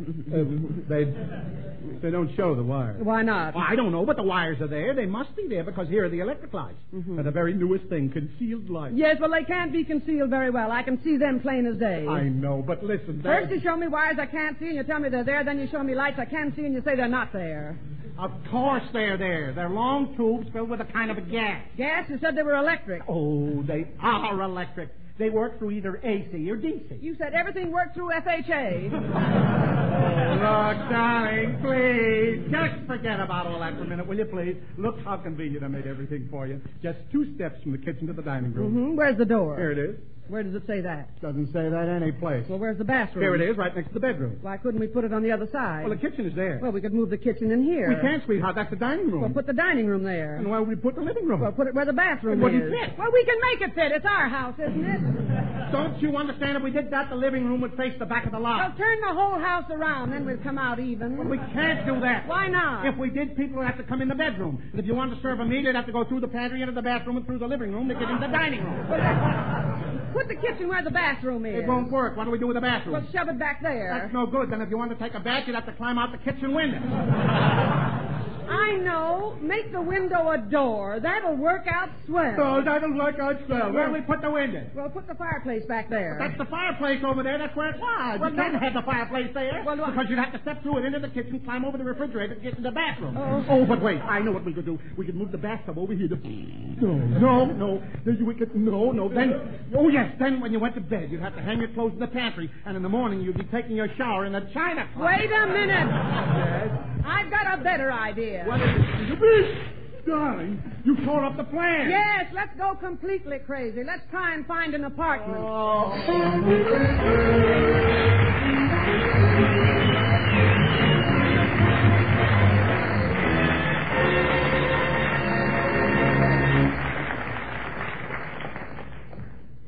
In just a moment, you'll hear the final portion of Christmas on the Blue, featuring the famous Fred Waring chorus, The Life of Riley, starring William Bendix, Mr. Joey Brown, who introduces the fighting men from the Pacific Combat Zone talking with their families in America, and a special Christmas number by Miss Gracie Fields, Paul Whiteman and his orchestra, and the Paul Taylor Chorus.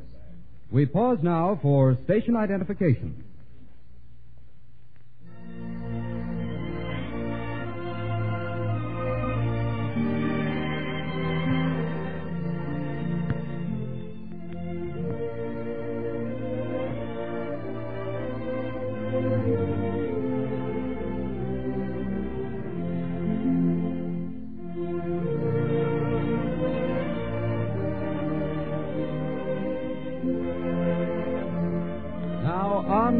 Christmas on the Blue with your mistress of ceremonies, Gracie Fields. On Christmas Day, it is our custom to sing the traditional carols, which have been handed down from generation to generation throughout the ages. I can think of no better group to sing these carols for you than the famous Fred Waring Chorus, heard each Thursday night at 10 o'clock, sponsored by the Owens Glass Company. For this special Christmas Day treat, we take you now to New York.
Hollywood, let's drop in on a family that delights Blue Network listeners every Sunday night with big gobs of heartwarming laughter. So here we go for another adventure in The Life of Riley, starring one of Hollywood's greatest comedians, the man you laugh at in Wake Island and Guadalcanal Diary, none other than the Beau Brummel of Brooklyn, William Bendix.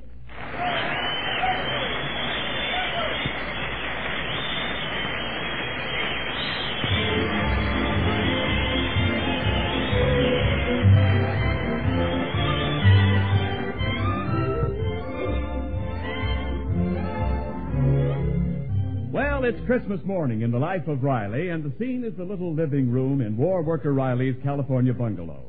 Riley, his wife, and the children, 13-year-old Junior and 16-year-old Babs, are happily opening the Christmas presents. Oh, boy, look what I got from my school teacher. A penknife. Boy, it must have cost her at least $2.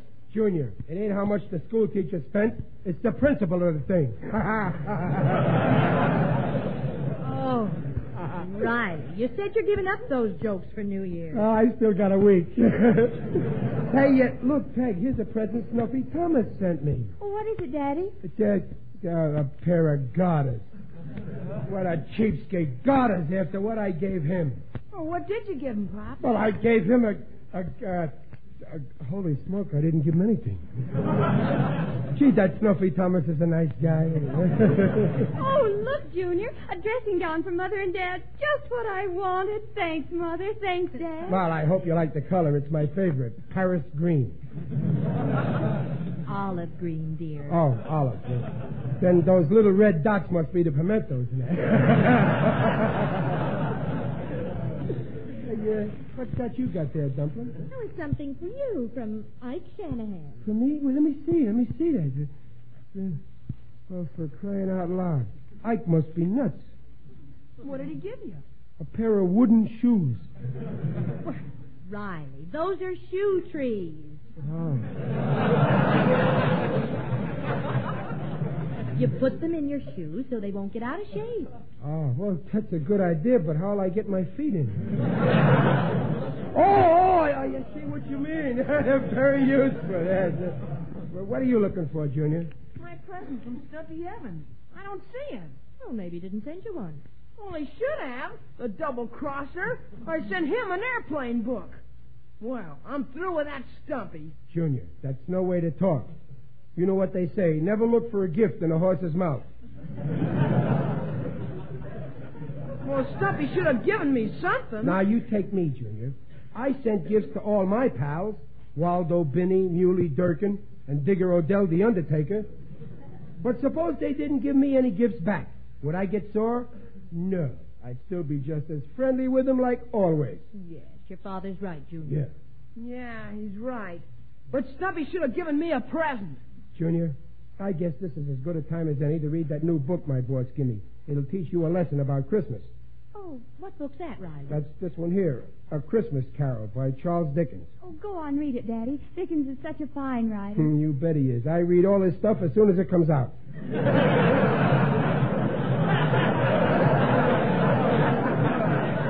Daddy! What? Daddy, Dickens is dead. He is, huh? These Los Angeles newspapers don't tell you anything. I once saw a swell movie that Dickens wrote. It was a good movie. You know, the one about that very nervous boy, you know, Oliver Twitch. Twist, Riley. Yeah, well, now everybody quiet, please. And Junior, you listen to this story because you need it. Okay, Pop. A Christmas Carol. A Christmas Carol. Page 1, Chapter 1. Pretty dull so far. Junior. Go on, Riley. Read it, dear. Old Man Marley was dead to begin with.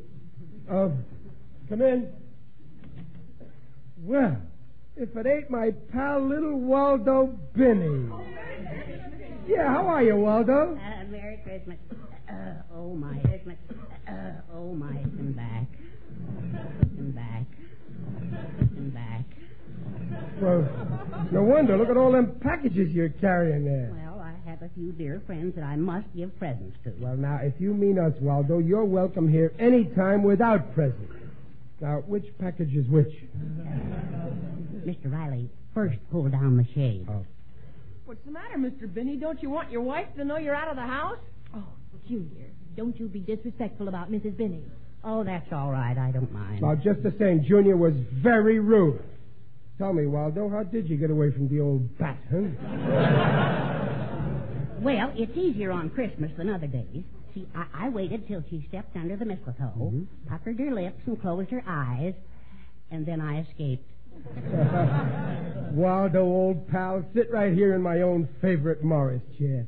You must be tired holding all them presents. Oh, the presents. Oh, yes, I almost forgot. Mrs. Riley, this is for you. Oh, I'm Mrs. And here's one for Babs. And one for Junior. Merry Christmas. Gee, thanks a lot, Mr. Binney. Oh, I just know mine is perfume. Mr. Binney, you're a darling. Well, yes, I am. What's that, Mr. Riley? Merry Christmas, Waldo. Thank you. Same to you. You better take out the package you got in your back pocket, Waldo. You'll be more comfortable. I haven't got a package in my back pocket. But is it in your breast pocket? I haven't got any more packages. Oh, I see. Riley was just reading us the Christmas Carol. Oh, fine. It's my favorite story. Yeah, it was a Christmas present I got.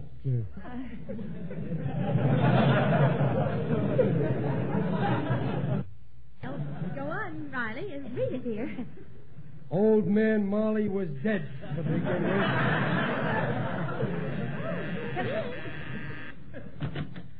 Merry Christmas, folks. Why, it's Muley Durkin. That's right. Yours truly, little Muley. And with all them packages, he looks very Yuli. Come in, Waldo. How's about letting my pal Muley sit in tomorrow's chair? You can sit on that there footstool. Certainly. Then my feet can touch the floor. No, sit where you are, Waldo. It's time for the presents, and there's no time like the presents. That's the kind of talk I like to hear, Muley, old best friend I got. Well, here you are, Junior. Gee, thanks, Muley. Yeah, and this is for you, Babs. Oh, thank you, Mr. Durkin. And this is for your charming mother. Why, Muley, thank you. And Riley? Yes, Muley? Those slippers you gave me were nifty. They were, huh? Yeah, I thank you from the bottom of my feet. And in appreciation, Riley, old pal, there's something I want you to have. What's that, Muley? A Happy New Year.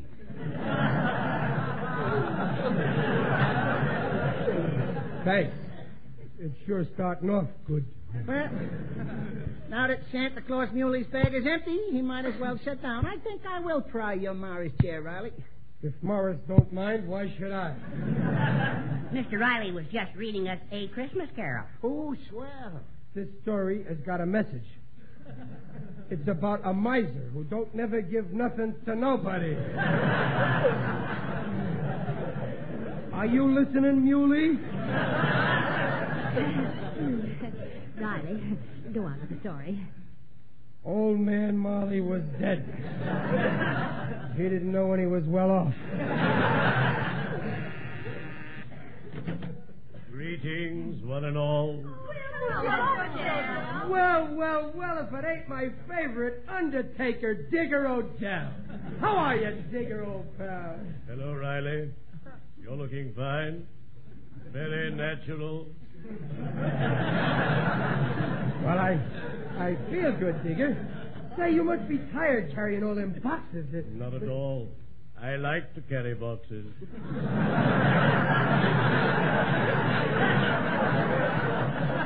I do it every Christmas. Oh, that's fine, Digger, old pal. Muley, you get up and let my best friend, Digger, sit in tomorrow's chair. Wait a minute, where will I sit? There's a log there in the fireplace. Listen, Riley, I don't wear asbestos pants. Oh, Muley, sit here on the sofa. Isn't it a lovely Christmas, Mr. Odell? Ah, yes. Joyous Noel. I adore Christmas. It's so gay. Sure is, Digger. Except it ain't like the old-fashioned Christmas where everybody gave presents to everybody. I always give presents. What else is money good for? After all, you can't take it with you. Well, you ought to know, Digger. Every Christmas I paint the town red and green. That's why I'm known in the trade as a live wire. Good old Digger. Now, Mrs. Riley, this package is for you. Merry Christmas. Oh, why, thank you, Mr. Odell. The same to you. Something for you, Babs. Oh, thank you. And for little Junior. Gee, thanks a lot. And now... your cough reminds me, Riley. Here's something for you. What is it, old pal? Have a cough drop. Thanks. Can I have it for keeps? Riley, go on with the story. What story? Pop was reading us A Christmas Carol. Proceed, Riley. Old Man Molly was dead. Let's not talk shop. Continue. Why can't they let this poor guy Molly rest in peace? Come in. Mr. Riley, I have a package for you. You have? Well, gee, that's fine. That's swell. That's wonderful. I'm glad you're pleased, but for heaven's sake, stop pinching my cheeks. Oh, I'm sorry. I was just so excited. Put it down here, will you? Oh, my goodness, what a big box. You said it. Oh, wait a minute, boy. Thanks for delivering it. And this dime is for you. No, thanks. I couldn't take it. It would put me in a higher income tax bracket. Well. Ain't that a big box, though? Who's it from, Dad? I don't know, but I know who it isn't from. Oh, Riley. Yeah, it must be from a stranger. Friends is okay, but believe me, the people who don't know me like me better. Riley, I think you'd better open the package. Yeah, sure. Well, what do you know? A whole big tool chest, complete with everything. Ain't it beautiful? Oh, I bet that set somebody back plenty. Well, here's a card, Daddy. Who's it from? Let me see. Merry Christmas to Riley. We had you worried, didn't we? From,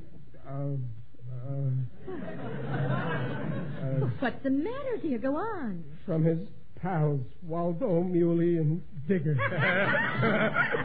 Merry Christmas. Yeah, Merry Christmas. Merry Christmas. Boy, what a rip. What a rip. Loud, I thought I'd die.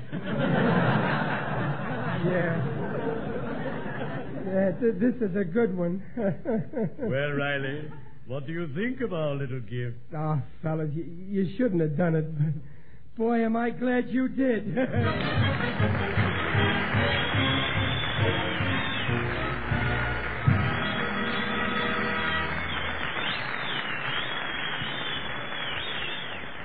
want to thank the entire Life of Riley cast for making Christmas on the Blue a merrier one. And now I have the pleasure of introducing a man who has traveled to every fighting front in this war to entertain our boys. He knows what it means for those homesick boys out there in the Pacific to talk to their loved ones here at home.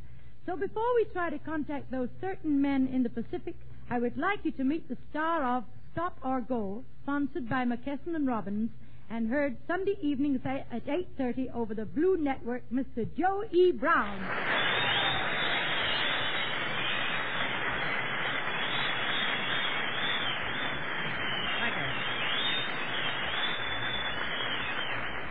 Thank you, fellas, and thank you, Gracie, very kindly. And thanks to the Blue Network, I'm privileged with the honor to wish every one of our great kids in uniform all over the world a Merry Christmas. Seeing them as I have, working and fighting in some instances under the most adverse conditions possible, makes you appreciate their magnificence. Each and every one of them, whether in combat areas or not, is doing his job or her job. Yes, when I speak of them, I mean the girls as well as the boys. God bless them all. Race, creed, and color are no dividing line. They're all Americans fighting shoulder to shoulder to preserve what we know to be the decent way of living. And I pledge myself that as long as I live, I shall never forget what they have done, nor the debt I owe them. Since this war started, many times we civilians have been asked to give to the effort, either with our blood or a little extra work, some task that to us may seem quite menial, or to buy bonds. I believe we should be thankful that we're living in a country where we have the privilege of investing in our country and its future, and at the same time help bring these boys and girls of ours back home.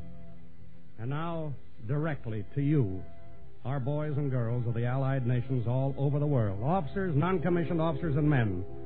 Wherever you fly, march, or float, I want you to know that a piece of the heart of Joe E. Brown goes with you. It is my prayer that we'll soon know peace, universal peace of all of you. Our children will be home to enjoy a good snowball fight, baseball game, or the company of your loved ones. You know, I was trying to think of some new and different way of saying Merry Christmas. I must confess I soon gave it up for... You know, there's only one way to say Merry Christmas, simply and with sincerity. But we have found a new way for saying Merry Christmas, though. Through the magic of radio, it has been made possible for two of our swell fighting kids overseas to talk to their families. What a thrill. Their loved ones back here. In our studios in Honolulu are Marine Sergeant Humphrey Steele and Leland Clark of the Seabees. In San Francisco are the families of these two men. And we're going to let you listen in as they talk about all the things that are dear to them on this Christmas Day. Before we take you to San Francisco, ladies and gentlemen and boys and girls all over the world that are within the range of my voice, I want you to know that it's my desire once more to add my wishes and my prayers for a quick and victorious ending of this terrible struggle. And now, ladies and gentlemen, we take you to San Francisco. This is Burton Bennett from San Francisco. Calling in Blue Network correspondent William Ewing from Honolulu. Come in, William Ewing. This is William Ewing speaking from the St. Pax Studios at Pearl Harbor. We have here this Christmas morning in the studio motor machinist mate, second class of the Seabees, Leland Clark, who's going to talk to his wife and his family in San Francisco.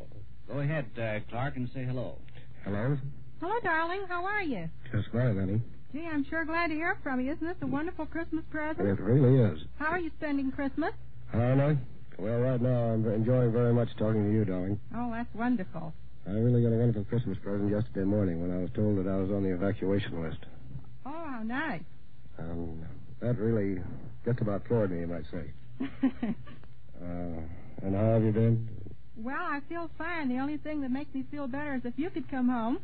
Well, naturally, I thought that. And you can't imagine how I want to be home. Oh, I know. And, by the way, when is Merle to get his furlough? Oh, he's home now. Captain Merle Ellis is home on furlough, and he'll be there until after Christmas. Well, that's fine for him, isn't it? Lucky? Oh, I should say. They're looking forward to having you come home, too. Well, I'll probably miss it. Well, we'll be waiting. Well, that's fine. Here's your mother, Clark. Hello, Leland. Hello, Mother. How are you? Just fine. How are you? Just fine, and Merry Christmas to you. And thanks, the same to you. And this is just the most wonderful Christmas present I ever had. I just feel so happy I want to say Merry Christmas to the whole world. Well, and it made me feel real happy, too. In fact, I'm as nervous as a kid with a new toy. Me, too. Can you tell us some of your experience on Saipan? Oh, well, there isn't much to tell down there. Tell about a little funny part of it. Well, tell us the funnies. Well, Buddy and I went out. We got called up, and the air raid was coming over, and in the excitement of everything, he forgot his helmet, and our foxhole was kind of shallow, you know. Uh-huh. So there was an anti-aircraft gun started going off in the back of our foxhole a little ways that he didn't know was there, and he started burying his face in the sand. Every once in a while, he would rise up and blow the sand out of his eyes and nose and wipe his face off and say, Clark, he said, you don't take this serious. He said, this is war, and with that, he'd bury his face in the sand again. I think that was about the funniest experience I had down there. Well, that was funny. And our living conditions there, well, they weren't the best, and I guess they weren't the worst. We had a kind of a hard bed the first few days on the sand. And then we moved up to Tanapeg Harbor, and we had a nice camp there, except when it rained. And I guess I'll have to say goodbye now, darling, and Mother, and the best luck to you all. Goodbye, and God bless you. Darling, did you give the commanding officer my message? Remember, I want you home for a wedding anniversary. I'll do that. Goodbye. I forgot about... Bye. Merry Christmas. What have you got there now, Bill? Well, I've got First Sergeant Humphrey Steele of the Marine Corps. Steele thinks he's a little bit nervous, too, but he isn't near as nervous as I was a while ago when both these guys got lost between you and the hospital. Go ahead there, Steele. He's been all over the Pacific, but he had to get lost between you and the hospital. Go ahead and talk to the commandant there.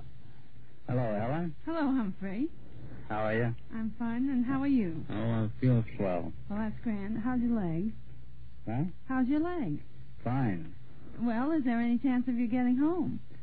Oh, maybe next month.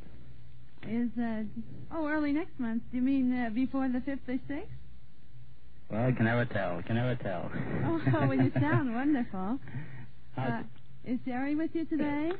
He'll be with me this afternoon. Sorry, fellas, you go ahead and keep talking, but we've got to end our show. Here's a parting word from Gracie Field. Well, friends, it's really been wonderful bringing you Christmas on the Blues.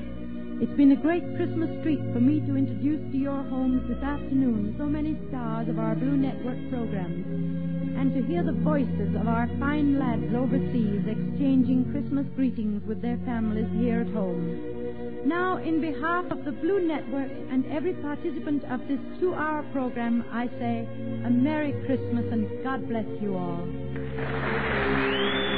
This is the Blue Network.